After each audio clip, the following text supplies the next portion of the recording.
அனைவருக்கும் வணக்கங்க. இன்னைக்கு நம்ம பானு ட்ரெடிஷன் சேனலில் சத்து நிறைந்த வெள்ளை சோளத்தை வச்சு தோசை மற்றும் பணியாரம் எப்படி செய்யலான்னு இந்த வீடியோவில் பார்க்கலாம். இந்த ரெண்டு டிஷ்ஷு செய்கிறதுக்கும் நம்ம முதல்ல மாவு தயார் பண்ணணும். அதுக்கு என்ன அளவுன்னு நான் சொல்கிறேன். வெள்ளை சோளம் 2 டம்ளர், பச்சரிசி 1/2 டம்ளர், புழுங்கல் அரிசி 1/2 டம்ளர், உளுந்து 1/4 டம்ளர், வெந்தயம் 1 ஸ்பூனு. இவ்வளோதாங்க.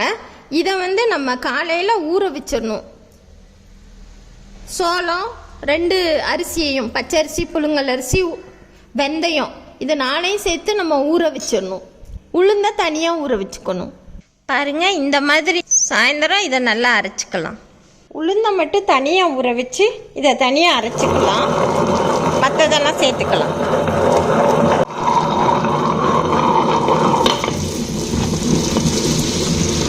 இந்த வெள்ளை சோளம் ரொம்ப ஹார்டாக இருக்குங்க. நைஸாக அரைச்சி எடுத்துக்கணும். பாருங்கள், முதல் நாளே மாவு நான் ரெடி பண்ணி வச்சுருக்கேன். இப்போ இதில் கொஞ்சம் தோசைக்கு எடுத்துக்கலாம். முதல்ல தோசை எப்படி ஊற்றலான்னு நான் காட்டுறேன். இப்போ ஒரு சட்டியை அடுப்பில் வச்சுக்கிறேன். மாவில் நம்ம 1 ஸ்பூன் உப்பு சேர்த்து கலக்கிக்கோங்க.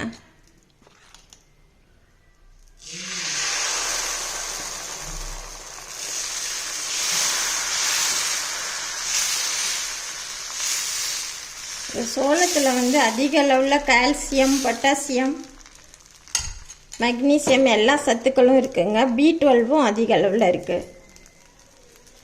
இதை நம்ம வாரத்தில் ஒரு நாள் நம்ம உடம்புல கண்டிப்பாக சேர்த்துக்கணும்.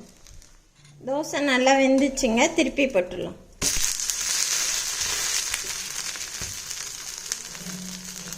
இந்த சோள தோசை சாப்பிடவும் ரொம்ப டேஸ்ட்டாக இருக்குங்க. இந்த மாதிரி நம்ம தோசையை ரெடி பண்ணி எடுத்துக்கலாம்.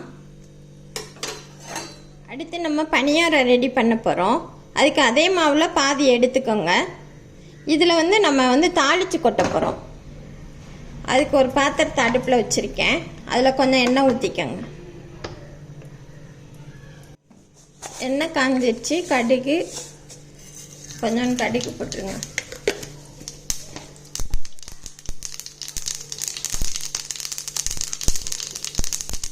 பொடிசா நறுக்குன பெரிய வெங்காயம்,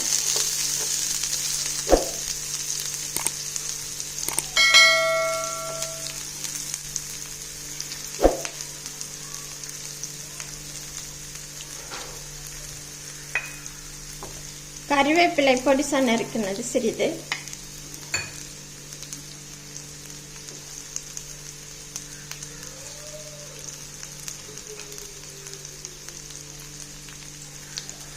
அதோடைய பொடிசா நறுக்குன பச்சை மிளகாய்,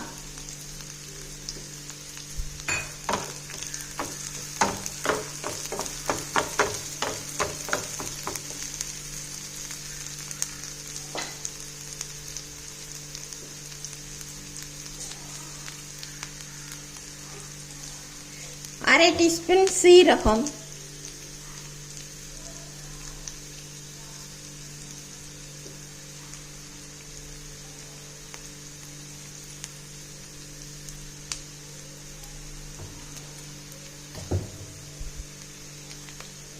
தேங்காய் துருவல் சிறிதளவு,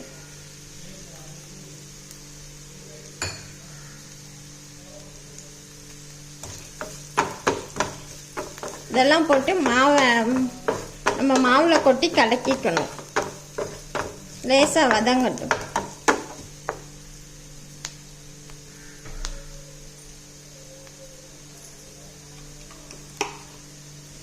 இதோட கொஞ்சம் பெருங்காயம் நான் சேர்த்துக்கிறேன்.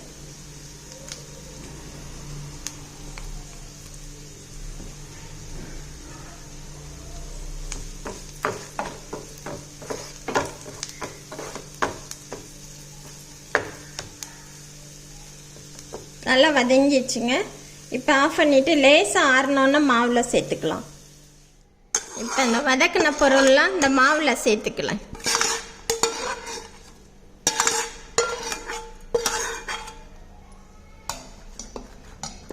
இப்போ பனியார மாவு தயாராகிடுச்சுங்க. ஒரு பனியார சட்டி அடுப்பில் வச்சுக்கோங்க.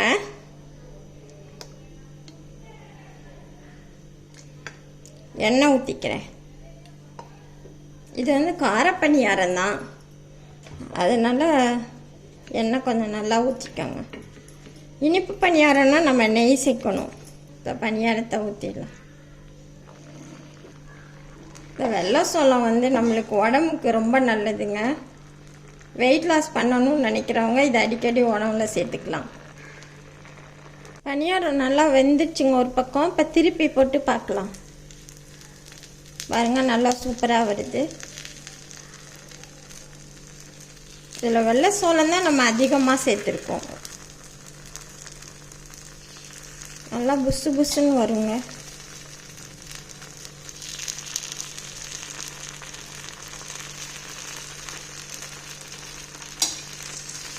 பணியாரம் நல்லா வெந்துச்சுங்க.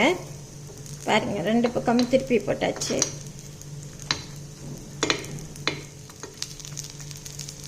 இன்னும் எடுத்துடலாம்.